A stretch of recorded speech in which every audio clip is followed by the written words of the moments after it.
Hello class 8। तो कैसे आप सभी लोग।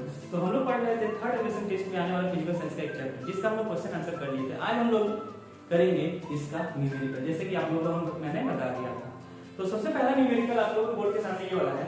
तो न्यूमेरिकल है ये, अ force of 1200 Newton act on the surface of a area 10 centimetre square normally what would be the thrust and pressure on the surface। कहने का मतलब क्या है कि एक सरफेस है, मान लीजिए कि हम एक सरफेस बना रहे हैं, और इस सरफेस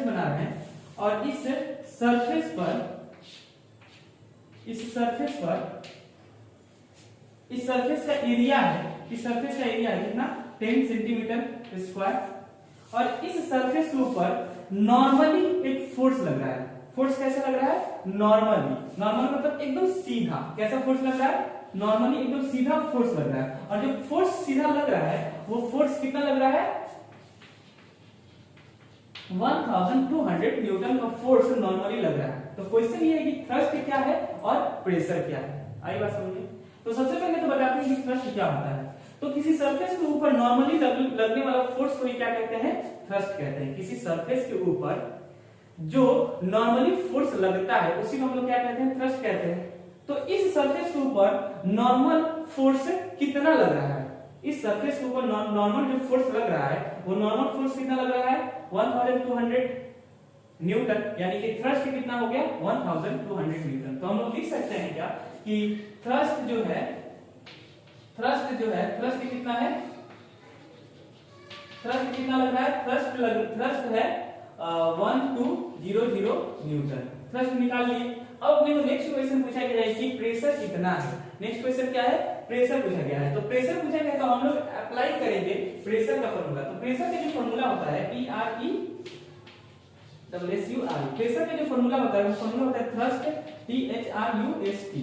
थ्रस्ट बाय एरिया। ये होता है हम लोग का प्रेशर का फॉर्मूला। हम लोग क्वेश्चन में ये थ्रस्ट हम लोग को दिया गया है, एरिया भी हम लोगों को दिया गया है। एरिया कितना है? 10 सेंटीमीटर स्क्वायर। लेकिन जो हम लोग का एरिया दिया गया है वो सेंटीमीटर स्क्वायर में दिया गया है, एक के सीजे सिस्टम में दिया गया है। और अपने यहाँ पर जो थ्रस्ट है वो न्यूटन में है, यानी कि ऐसे सिस्टम में। तो दोनों का सिस्टम ठीक नहीं है। तो हम लोग क्या करेंगे? सबसे पहले दोनों को एक सिस्टम में लाएंगे। तो एरिया जो है वो एरिया कितना है? 10 सेंटीमीटर स्क्वायर। तो इस सेंटीमीटर स्क्वायर को अपने को कन्वर्ट करना पड़ेगा मीटर स्क्वायर में। सेंटीमीटर किस में कन्वर्ट करना पड़ेगा? मीटर स्क्वायर को मीटर स्क्वायर में। तो सेंटीमीटर स्क्वायर को मीटर स्क्वायर में कैसे चेंज करते हैं? तो इसके लिए अपने पास एक गाना है, वो गाना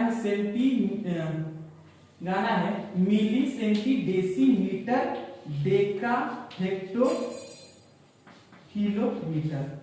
मिली centi decimeter deca hecto kilometer. नीचे से हम लोग अगर नीचे से ऊपर की तरफ जाते हैं तो हम लोग करते हैं गुना, और ऊपर से नीचे की तरफ आते हैं तो हम लोग क्या करते हैं? भाग देते हैं। आई बात समझ में? अब अपने को कन्वर्ट करना है सेंटीमीटर से मीटर। हम लोग किस में कन्वर्ट करना है? सेंटीमीटर से मीटर। यानी कि ऊपर से नीचे आना है और ऊपर से नीचे आना है तो अपने को क्या करना पड़ेगा? बिल्कुल अपने को करना पड़ेगा डिवाइड। लेकिन हम लोग डिवाइड कितना से करेंगे? तो सेंटीमीटर को मीटर में आएंगे तो हम लोग डिवाइड करेंगे 100 से, क्योंकि हम लोग 2 सीढ़ी नीचे आ रहे हैं। ठीक, 2 सीढ़ी नीचे आ रहे हैं तो हम लोग 100 से डिवाइड देंगे। 3 सीढ़ी नीचे आएंगे तो हम लोग 1000 से डिवाइड देंगे। 4 सीढ़ी नीचे आएंगे तो हम लोग 10000 से डिवाइड देंगे। इस तरह से हम लोग एक एक जीरो जो है वो बढ़ते जाता है। अभी तो फिलहाल हम लोग सेंटीमीटर से मीटर आ रहे हैं तो हम लोग डिवाइड देंगे 100 से। चलिए ठीक है। लेकिन यहाँ पर क्या है? Centimetre square. तो जब सेंटीमीटर से मीटर में आते हैं तो 100 से डिवाइड देते हैं। तो सेंटीमीटर स्क्वायर से मीटर स्क्वायर में आएंगे तो कितना से डिवाइड देंगे?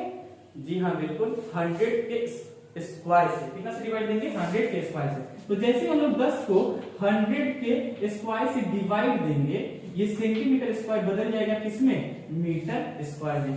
सेंटीमीटर स्क्वायर किसमें बदल जाएगा? मीटर स्क्वायर में। अब इसको जरा सॉल्व करते हैं।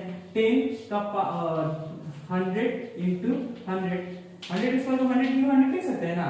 ये जीरो कट गया, कितना बचा? 1/1 3 जीरो। इसको हम लोग लिख सकते हैं 3 जीरो है तो इस 1/3 जीरो को हम लोग लिख सकते हैं 10 का पावर 3। और ये पावर 3 ऊपर जाता है तो किसमें बदल जाता है? -3। लॉ ऑफ इंडक्शन से ये बोलता है पावर अगर नीचे से ऊपर की तरफ जाएगा तो किसमें बदल जाएगा? -3 में। तो ये 10 का पावर -3 जो है वो क्या हो गया? हम लोग का मीटर स्क्वायर एरिया आ गया। अब अपने को थ्रस्ट पता है 1200 न्यूटन में, लिख देंगे हम लोग 1200 न्यूटन, और अपने पास एरिया दिया गया है, एरिया कितना है 10 का पावर 3 माइनस 3, 10 का पावर कितना है -3, अब -3 मीटर स्क्वायर। अब इसको -3 को ऊपर की तरफ लेकर जाएंगे तो क्या हो जाएगा 10 का पावर 3, 10 का पावर 3, 1200 इंटू 10 का पावर 3। अब ये कितना हो गया न्यूटन पर मीटर स्क्वायर, न्यूटन पर मीटर स्क्वायर। ये हम लोग का क्या हो गया प्रेशर। प्रेशर कितना है 1200 इंटू 10 का पावर 3 न्यूटन पर 10 का पावर 3 न्यूटन पर मीटर स्क्वायर। इसको हम लोग ये भी लिख सकते हैं 12 इंटू 10 का पावर 1 2 3 2 5 न्यूटन पर मीटर स्क्वायर। और न्यूटन पर मीटर स्क्वायर जो है वो होता है 12 इंटू 10 का पावर 5 पास्कल। ये हो गया हम लोग का प्रेशर फाइनल आंसर। ठीक, तो ये क्वेश्चन जो है आप लोग के एग्जाम में आएगा। इस क्वेश्चन को एकदम अच्छे से देख लीजिए कैसे बना है। इस क्वेश्चन में क्या था कि अपने को फोर्स दिया गया था, अपने को एरिया दिया गया था, और हम लोग को पूछा था कि थ्रस्ट क्या होगा और प्रेशर क्या होगा। तो थ्रस्ट जो फोर्स नॉर्मली लगता है उसको क्या बोलते हैं थ्रस्ट। तो थ्रस्ट कितना हो गया 1200 न्यूटन। अब पूछा गया है प्रेशर, तो प्रेशर का फॉर्मूला अप्लाई करेंगे। प्रेशर का फॉर्मूला क्या होता है थ्रस्ट पर एरिया, अपने को थ्रस्ट पता है, अपने को एरिया पता है, लेकिन एरिया जो हम लोग को दिया गया था वो सेंटीमीटर स्क्वायर में, उसको हम लोग कन्वर्ट करेंगे किसमें मीटर स्क्वायर में। तो मीटर स्क्वायर में कन्वर्ट करने के लिए हम लोग क्या करते हैं 100 के स्क्वायर से डिवाइड देते हैं। ठीक, तो इसको जब 100 को स्क्वायर से डिवाइड देकर सॉल्व करेंगे तो कितना आएगा 10 का पावर -3 मीटर स्क्वायर। अब इस एरिया को हम लोग यहाँ पर पुट कर देंगे और थ्रस्ट के वैल्यू भी यहाँ पर पुट करेंगे। इसको जब सॉल्व करेंगे तो आएगा 12 into 10 to the power 5 pascal आएगा समझ में। तो ये वाला क्वेश्चन जो है अच्छे से आप लोग देख लीजिए। इसके बाद नेक्स्ट क्वेश्चन करवाते हैं। इसके बाद ये है क्वेश्चन नंबर 2। क्या है calculate the pressure produced by a force of 800 newton acting on an area of 2.0 metre square. अपने को कैलकुलेट करना है, क्या कैलकुलेट करना है प्रेशर। ठीक, प्रेशर कैलकुलेट करना है, प्रेशर हम लोगों को बताना है, और क्या क्या दे दिया गया produce by a force of 800 newton and acting on an area 2.0 metre square. जो जो दिया है उसको पहले हम लोग लिखते हैं GIVEN। क्या क्या दिया गया है फोर्स दिया गया है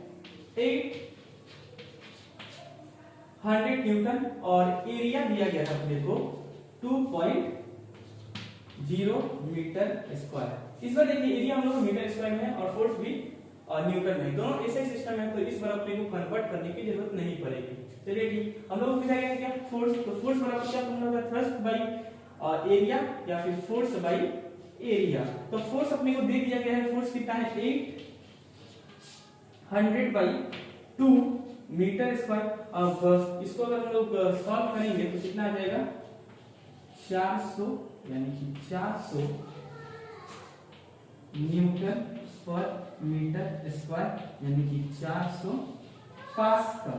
न्यूटन पर मीटर स्क्वायर जो क्या होता है पास्कल। ये हम लोग का हो गया क्या, ये बहुत आसान सवाल है उसके तुलना में, क्योंकि वो वाला क्वेश्चन ही समझने वाला क्वेश्चन और बाकी का सारा क्वेश्चन जो है एकदम बिल्कुल आसान। ठीक, ये क्वेश्चन नंबर 3 और ये क्वेश्चन नंबर 4।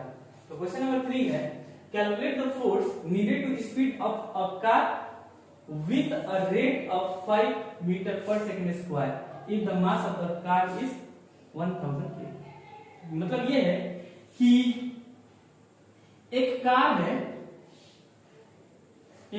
है और उस कार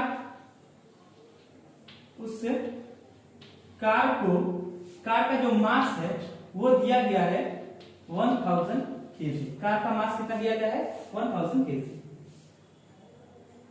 और बोला गया है कि कार को 5 मीटर पर सेकेंड स्क्वायर का एक्सेलरेशन उत्पन्न करने के लिए कितना फोर्स लगाना पड़ेगा। ठीक है, कार का मास मतलब मात्रा दे दिया गया है और बोला गया है कि उस कार में 5 मीटर पर सेकेंड स्क्वायर का एक्सेलरेशन उत्पन्न करने के लिए किसमें कितना उसमें फोर्स लगाना पड़ेगा। आएगा समझ, जो जो दिया है उसको पहले लोग लिख देते हैं। गिवन अपने को एम दे दिया गया है 1000 kg और अपने को ए दे दिया गया है एक्सेलरेशन। देखिए यहाँ पर हम लोगों को rate of car with rate of इतना मीटर पर सेकंड, यानी कि ये क्या है एक्सेलरेशन। एक्सेलरेशन का जो यूनिट होता है वो मीटर पर सेकंड है। यूनिट देखकर हम अपने को समझना पड़ेगा कि क्या चीज दिया गया है। तो एक्सेलरेशन का यूनिट होता है मीटर पर सेकंड स्क्वायर, जो कि क्या दिया गया है, एक्सेलरेशन दिया गया है। एक्सेलरेशन कितना है, 5 मीटर पर सेकंड स्क्वायर, 5 मीटर पर सेकंड स्क्वायर। अब पूछा गया है कि फोर्स क्या होगा, तो फोर्स बराबर फॉर्मूला होता है मास इनटू एक्सेलरेशन। अपने को मास दिया गया है 1000 और एक्सेलरेशन दिया गया है 5, कितना हो गया 5000, और फोर्स का जो यूनिट होता है वो क्या होता है, न्यूटन। तो ये हो गया हम लोगों का आंसर। आई बात समझ में। अब आते हैं हम लोग नेक्स्ट क्वेश्चन में। तो नेक्स्ट क्वेश्चन है टू एक्सेलरेट अ व्हीकल, एक गाड़ी को एक्सेलरेट करने के लिए, कितना एक्सेलरेट करने के लिए, 3 मीटर पर सेकंड। मतलब एक कार है और कार को एक्सेलरेट करना है, कार को कितना एक्सेलरेट करना है, एक कार है और इससे कार को आगे की तरफ एक्सेलरेट करना है, और एक्सेलरेट करने के लिए कार कितना एक्सेलरेट करना है, 3 मीटर पर सेकंड स्क्वायर का वेग एक्सेलरेट करने के लिए उसमें कितना फोर्स लगाना पड़ेगा, ठीक है। Needed if the mass of the vehicle is equal to 100, कितना फोर्स लगाना पड़ेगा यदि उस व्हीकल का मास 1000 केजी है, सॉरी 100 केजी है। यदि एक व्हीकल का मास 100 केजी है और उस व्हीकल, उस कार, उस गाड़ी में 3 मीटर पर सेकंड स्क्वायर का एक्सेलरेशन उत्पन्न करने के लिए कितना फोर्स लगाना। सेम क्वेश्चन वही है, अपने इस बार फिर से जो जो दिया गया है वो लिख देते हैं। गिवन क्या दिया गया है, दिया गया है एम है 100 केजी और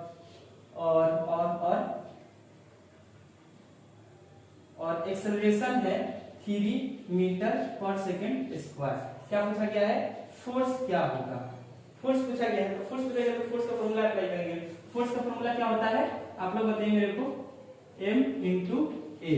m बराबर क्या होता है, m बराबर दिया गया 100 और a दिया गया अपने को 3, कितना हो गया 300। यूनिट क्या होगा फोर्स का, जस्ट अभी बताए हैं, न्यूटन। न्यूटन, ये हो गया अपना फाइनल आंसर। आई बात समझ में। तो बस आप लोग एग्जाम में ये 4 क्वेश्चन आएगा, आप लोग इसको अच्छे से प्रैक्टिस करिए और पढ़ते रहिए। अभी के लिए फिलहाल bye, all the very best.